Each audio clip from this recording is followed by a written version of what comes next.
I can't believe that I forgot to tell you this when it comes to getting your wife back. It's a treasure that I originally discovered in the depths of my deepest pain years and years ago. Now, I recently found this lost treasure again on a healing ceremony down in Costa Rica. And I'll tell you more about that story later on. However, the crazy part about this gift is that you used to have it too. In fact, it alone is what caused your wife to fall madly in love with you. But now, it's gone. And once you remember what I tell you in today's video, you will literally laugh out loud with how remarkably easy it is to win her back because of what you're gonna learn. Not only that, but also a path will open up for you to move forward toward becoming the man you're meant to be. A man full of purpose, a man that other men will look up to, and a man she cannot help keeping her hands off of you. But we must first start this video off with how you lost that gift in the first place. Because if you don't realize that, I can only guarantee you one thing is going to happen from what I've seen from thousands of men I've worked with. You will fall further down a path of regret, isolation, heartbreak, and despair. So in today's video, I'm going to show you the 3 key lessons that erase all neediness. Now, these actions are going to power wash the dirt of anxiety and neediness to reveal that true, authentic, confident version you used to be. So I recently came back from a healing medicine ceremony down in ayahuasca. I'll let you fill in the blanks what that involved, but I met the leader there that words are hard to describe how a man can fully embody this healed, confident, authentic role. Like, I never looked up to a man that much in my life, I don't think, other than my father when I was young. Just the way he embodied every character and being and respecting, yet he was humorous. And there was a moment where his wife, at the end of one of the nights of the ceremonies, was telling a very tragic story about how she recently lost her father, and her father was a man of faith. And despite everything bad that happened in her father's life, he never lost his faith in God, what he believed. And she was breaking down crying in front of 60 people. And there was the man I respected sitting next to her. And he used one simple gesture that spoke a million words. You see, when his wife was in the depths of that pain, sharing her heart, pouring her heart out to everyone, did he turn over to her and say, "Are you okay?" Did he feel like he had to assuage her pain and rub her? Did he look around nervously at others? No, all he did, he sat there looking forward at the audience, not even looking at her, just put his hand out like this on his lap, extending out his hand for support if she needed it, to let him know that she was there. You see, a lot of men that I work with, when your wife is going through any pain, expressing her emotions, especially toward you, you take one of 2 extreme ends. You'll either get angry back, you'll logically argue with her, you will try to dismiss her pain, not let her experience and work through those emotions, or you'll try to make her feel better, solve the problem. Hey, it's gonna be okay. You don't have to feel that way. Honey, it's fine. And I know that your intention is pure and positive.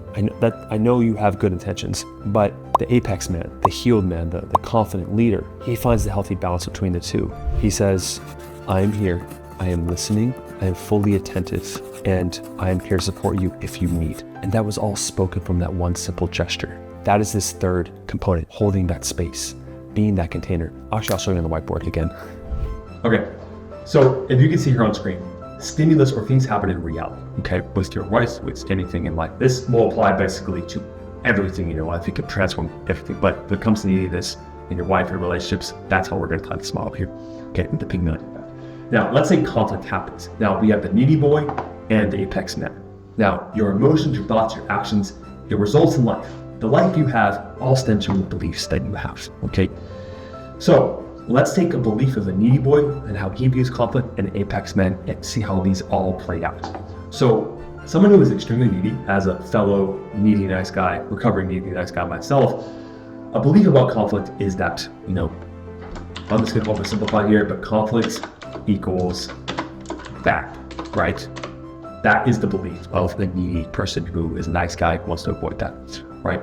Where juxtapose the apex man, he would say something like, conflicts,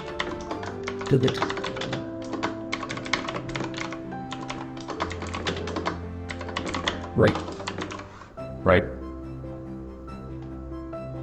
He doesn't create conflict, the apex man, but when it comes, he embraces it.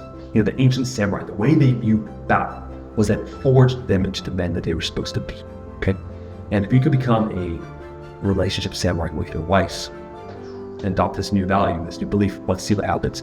So let's complete the circle for the boy first. If whatever conflict happens with his wife, disagrees with her, she disagrees with you, she's upset, whatever the case may be.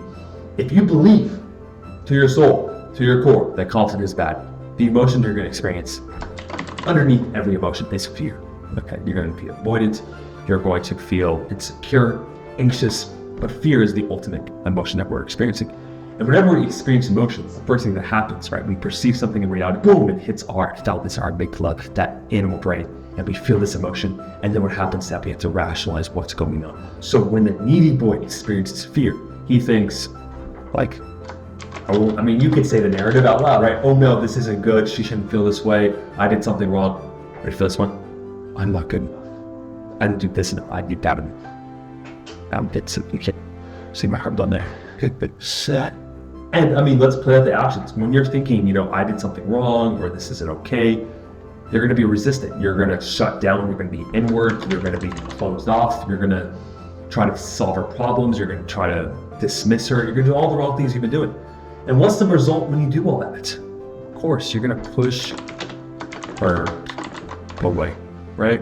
So that is a result from having this Pygmalion effect. That if your identity is like, man, like conflict is bad, this is a good thing, let's try to avoid that, this is the cycle that perpetuates. Now with the Apex Man, if he thinks conflict is an opportunity for growth, how does he feel? How does the Apex conflict man feel when conflict arises? If I could, give me a sec. Feel calm, right, he phrases it, cool. Oh, she's upset right now. Let's be curious, calm, curious, collected, right? Calm, curious, collected. Those are the emotions I would say that are going on. That's where So what are some thoughts? Well, the thoughts I have with my partner personally is upset at me is, let's figure out what's going on. How is she really feeling right now? What's going on inside of her? Right? That curious voice is manifested through my thoughts and my narrative of like, what is she experiencing right now? I don't take it personal. Okay, I know there's something I did or something that happened that caused that, but for her to be upset, I know it wasn't intentional. I'm not going to dismiss her feelings and saying that my actions didn't make her feel that way, but usually there's an assumption layered within there that I did something purposely. And so there's miscommunication for me to unravel that and make her feel understood and come to the conclusion and heal through this and grow stronger together. It all starts with being curious about how she feels, why she feels the way she feels, okay? And if you were going inward and you're thinking conflict is bad, you're not going to do that. Okay, so let's do what skill is really hard. And then the actions, I'm going to be, man, there's lots of things I'm going to do, right? But relaxed body posture is one of them, but I'm going to be asking questions.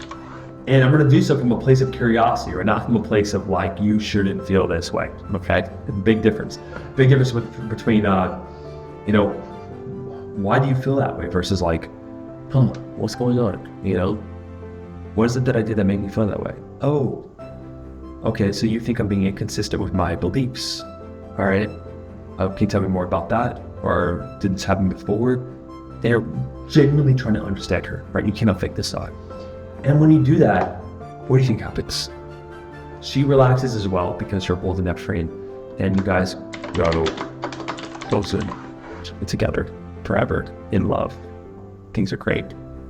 There are 10 other nice guy habits that I found consistently men that I work with have with their wives that have erased all attraction and respect and status in her mind, that have caused her to all of a sudden want a divorce, stop loving you because of this tipping point that occurred in her emotions.